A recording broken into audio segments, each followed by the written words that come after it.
جنت تکلیفوں میں ڈانپی ہوئی ہے۔ بخاری شریف میں حدیث نمبر 6487 نمبر حدیث پاک نقل ہے۔ نبی پاک صلی اللہ علیہ وآلہ وسلم نے فرمایا، جہنم شہوتوں سے ڈانپی ہوئی ہے اور جنت تکلیفوں سے ڈانپی ہوئی ہے۔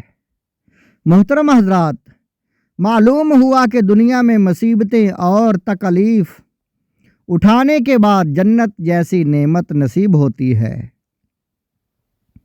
کفار کے لیے دوزخ ہے جو کہ شہوتوں سے ڈانپی ہوئی ہے، بلکہ مومن کے لیے جنت ہے، اور جنت کو پانے کے لیے دنیا کی دشوار گزار گھاٹی کو طے کرنا پڑتا ہے اور صبر و استقامت کا پہاڑ بننا پڑتا ہے۔ جب بھی کوئی مصیبت یا تکلیف آئے، لوگوں پر ظاہر نہ ہونے دیں، پوشیدہ رکھیں، اس پر بھی مغفرت کی بشارت ہے۔ چنانچہ حدیث پاک میں ہے، حدیث شریف مجمع الزوائد میں حدیث نمبر 17872 نمبر حدیث ہے۔ نبی کریم صلی اللہ علیہ وآلہ وسلم نے فرمایا، جس کے مال یا جان میں مصیبت آئی، پھر اس نے اسے پوشیدہ رکھا اور لوگوں پر ظاہر نہ کیا، تو اللہ تعالیٰ پر حق ہے کہ اس کی مغفرت فرما دے۔ محترم حضرات، اگر بندہ مومن ہر تکلیف کو من جانب اللہ سمجھ لے تو وہ کبھی بھی اپنی تکالیف لوگوں پر ظاہر نہیں کرے گا۔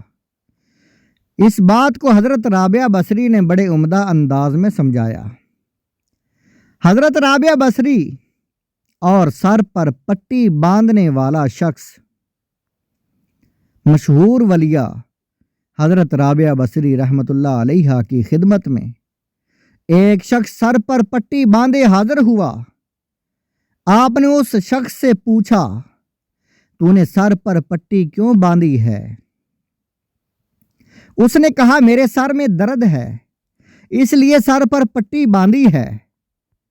یہ سن کر حضرت رابعہ بصری کو جلال آ گیا اور اس شخص سے فرمایا، افسوس ہے تجھ پر، میرے رب نے تجھے پورا سال صحت کی نعمت عطا فرمائی،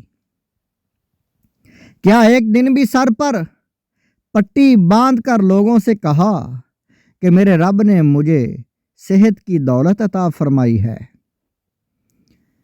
اے نادان، آج ایک دن میرے رب نے سر کا درد دیا تو پٹی باندھ کر ڈنڈورا پیٹ رہا ہے کہ رب تعالیٰ نے درد دیا ہے۔ یہ سن کر وہ بہت شرمندہ ہوا۔ محترم حضرات، بڑے لوگوں کی بڑی باتیں ہوتی ہیں۔ اللہ والے تکلیفوں اور پریشانیوں کو اللہ تعالیٰ کی طرف سے جان کر صبر کرتے ہیں اور خوش ہوتے ہیں، میرے رب نے مجھے یاد کیا ہے، یہ میرے رب کی طرف سے ہے، یہ کہہ کر تکلیفوں کو بڑی خوشی سے سہتے ہیں۔ بندہ دینداری کے اعتبار سے مصائب میں مبتلا ہوتا ہے۔ لوگ ہم سے سوال کرتے ہیں کہ مولانا، ہم تو نمازیں بھی پڑھتے ہیں، روزے بھی رکھتے ہیں، زکوٰۃ بھی دیتے ہیں، صدقات و خیرات بھی کرتے ہیں، مسجد میں جلدی آ جاتے ہیں، تہجد بھی پڑھتے ہیں، درود پاک بھی پڑھتے ہیں اور دیگر نوافل بھی پڑھتے ہیں، لیکن مصیبتیں، پریشانیاں، آزمائش اور تکلیفیں ہمارے ساتھ ہی لگی رہتی ہیں۔ آخر اس کی وجہ کیا ہے؟ حالانکہ ہمارے قرب و جوار میں جو لوگ رہتے ہیں وہ دین سے دور ہیں، عمل سے دور ہیں، ان پر تو کوئی پریشانی، تکلیف اور مصیبتیں نہیں آتی۔ آخر اس کی وجہ کیا ہے؟ آئیے حدیث پاک سے، حدیث شریف سے اس کا جواب لیتے ہیں۔ حدیث شریف ابن ماجہ کتاب الفتن میں حدیث پاک 4023 نقل ہے کہ حضرت سعد بن ابی وقاص رضی اللہ تعالی عنہ نے عرض کیا، یا رسول اللہ صلی اللہ علیہ وآلہ وسلم، سب سے زیادہ مصیبتیں کن لوگوں پر آئیں؟ تو فرمایا انبیاء پر، پھر ان کے بعد جو بہتر ہیں، پھر ان کے بعد جو بہتر ہیں۔ بندے کو اپنی دینداری کے اعتبار سے مصیبت میں مبتلا کیا جاتا ہے۔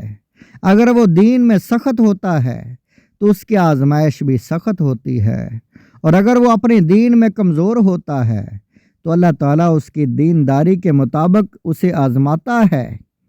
بندہ مصیبت میں مبتلا ہوتا رہتا ہے یہاں تک کہ اس دنیا ہی میں اس کے سارے گناہ بخش دیے جاتے ہیں۔